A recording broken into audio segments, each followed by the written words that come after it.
যে আপনাদের কমেন্টে প্রায় 3 মিনিট 21 সেকেন্ড নামের যে অংশটুকু আসে, এটা শোনার পরে আপনার কি মনে হয়? মাঝে মধ্যে তো চাইছিলাম যে সুইসাইড করি, মানে অনেক পরিমাণ বাজে সিচুয়েশনে ছিলাম আমরা। তারা বলে এটা আপনাদের মেক করা ছিল।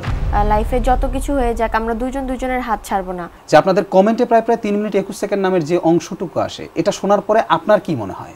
এটা শোনার পর আমার কিছু মনে হয় না। প্রত্যেকটা মানুষের জীবনে পাস্ট থাকে, অতীত থাকে, যেটা অন্ধকার, যেটাতে মানে অতীত তো অন্ধকার চলে যায়। তো আমি মনে করি না যে এইটা নিয়ে কোনো কিছু, যারা বলে তাদের নিতান্তই কোনো কাজ নেই।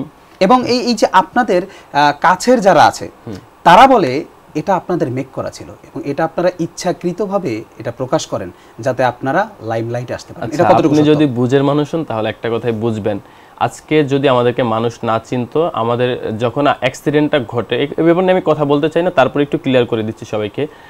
অ্যাক্সিডেন্টালি যখন এই ব্যাপারটা ঘটে তখন আমাদের পেজে ফলোয়ার 2.5 লক্ষের মতো। আমাদেরকে এমন কোনো মানুষ নেই যে চিনে না, জান্নাত তোহার ভিডিও দেখেন, এমন কেউ নাই।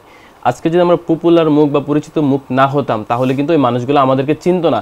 এই যেই জিনিসটা হয়েছে আমাদের সাথে, যেই জিনিসটার ভিকটিম আমরা, এই জিনিসটা 5-10 জন থেকে চলে যেত। এটা কিন্তু এতটা পরিমাণ, যেই পরিমাণ মানে ছড়াইছে, এতটা ছড়াইতো না। তো এটা নিজস্ব মেক করা কোনো কিছুই না, লাইফের একটা বড় ধরনের অ্যাক্সিডেন্ট যেটার ভিকটিম আমরা। এই অ্যাক্সিডেন্টের ইমপ্যাক্টটা কেমন পড়েছিল, এখন পর্যন্ত কেমন আছে? ইমপ্যাক্টটা খুব বাজে ছিল, মানে মাঝে মধ্যে তো চাইছিলাম যে সুইসাইড করি, কিন্তু দিন শেষে ফ্যামিলি, আত্মহত্যা, মহাপাপ, মানে অনেক পরিমাণ বাজে সিচুয়েশনে ছিলাম আমরা। তার মানে এটা নিয়ে আপনারা আত্মহত্যার মতো অ্যাটেম্প্ট নেওয়ার চেষ্টা করেছিলেন? হ্যাঁ, দুজনেই। কারণ দুজন তো আমরা একসাথে। আমাদের এমন একটা প্রতিজ্ঞা ছিল যে লাইফে যত কিছু হয়ে যাক আমরা দুজনের হাত ছাড়বো না। কজ মানে আশেপাশে অনেক কিছুই হচ্ছে, এখন পর্যন্ত আলহামদুলিল্লাহ আমরা একসাথে। অ্যাক্সিডেন্টের কিন্তু প্রায় 2 বছর হয়ে গেছে। অনেকেই বলতেছে যে না, ওরা একসাথে আছে, দেন এত কিছু হয়ে যাওয়ার পর দুজনের হাত ছাড়ে নাই বা মেয়েটাকে একা করে রেখে যায় না। এই জিনিসগুলো আমার কাছে অনেক বেশি